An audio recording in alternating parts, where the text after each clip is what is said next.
Hey there, Racer Rob Russell down here at Integrity Auto Care in Hillsboro, Oregon. Now, Mark, this is for you, my friend. I know you are working Intel and you're kind of a geeky guy like me, so let's walk through the basics on this. So today's patient is a 1993 Honda Civic with a 1.6 liter fuel injection. The complaint was it cranks okay but does not start. Customer smelt fuel. So what we're doing here, Mark, like I said, this is a personalized video for you, my man. This is how much good customer service I give you. So here's the air filter that I'm going to recommend that we replace this time. It's definitely on the way out, and that's a maintenance thing also as well. Here is your fuel filter that has definitely been in there for a while, and if those become plugged significantly, they can cause your electric fuel pump to overwork to try to pass through that plugged filter, so I'm going to recommend that too. Now, as far as your no start condition goes, the first thing we do is a visual inspection. Everything looked good there, fuse is okay, and then we go towards the this has multi-port fuel injection, so you see the fuel injectors down there. There's the 1, 2, 3, 4 injectors. I'm going to go ahead and check this one right here for pulse width, and we'll see what happens there. I've got my cool remote starter hooked up, got the electrical diagram out there.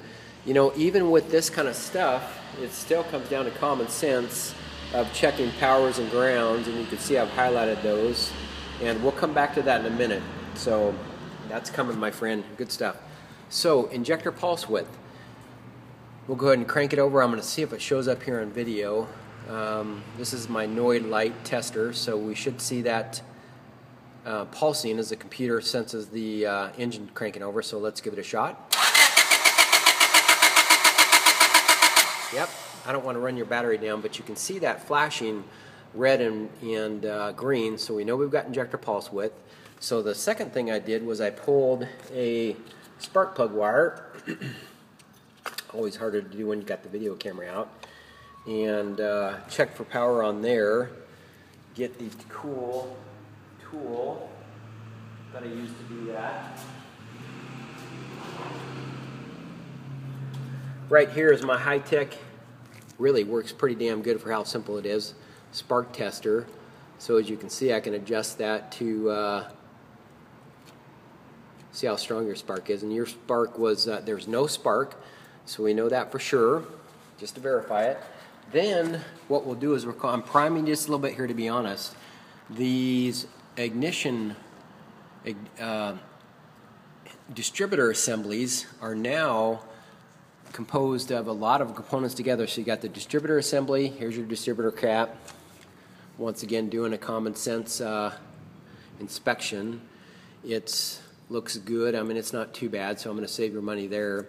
Your wires looked good okay as well. I mean, they've got some age on them, but they're not in need of replacement yet. So let's go to this fancy distributor assembly. So you've got within the distributor, you've got the coil itself, and you've got a pickup and an igniter. It's basically what we're looking at right here.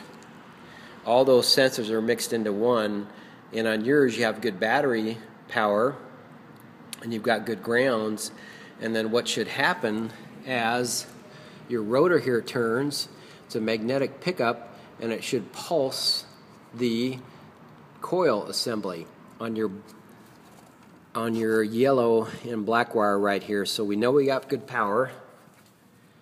Get my checker over here again. So we know we've got, always interesting working these videos. So we know we have good power to your coil positive. Now on your negative, what should happen is you should get a pulse on the negative terminal as well, just like on the injector. So I'll see if I can do this, get that to stay there. We will figure this out just like we do everything else. Okay, there we go.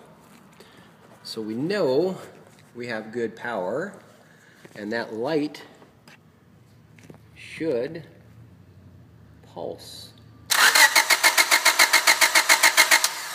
there's no pulse. So what's happening is one of two things, and this is why we recommended a module assembly, a whole distributor assembly we're going to replace. Either this pickup is bad, or your actual igniter assembly down here is bad. But for Murphy's Law, with 100 and almost 40,000 miles on this thing, totally recommend replacing this whole distributor assembly. I will call around, get you the best price, and get this car running again for La Brea.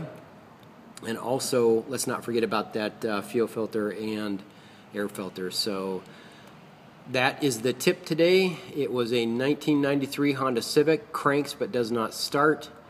It's going towards the distributor assembly, the pickup, or the igniter. So that's it for now. Racer Rob Russell with Integrity Auto Care, over and out. Thanks for watching, my friends. Bye.